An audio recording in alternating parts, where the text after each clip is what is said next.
Orang diajak bertafakur, berpikir. Satu, ulah bangga ku gelis, sebab gelis bakal robah. Ulah bangga ku kasep, kasep kadang berubah. Tetapi sekali deui ulah sedih ku ayana urang teu geulis teu kasep. Urang sadar bahwa eta adalah keputusan Allah, pemberian Allah. Kedua,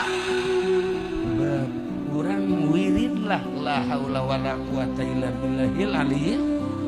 Tidak terkecuali apakah kiai, santri, ustad, pedagang, pejabat, TNI, polisi, wirid geus ngahareupan neraka mah masya Allah.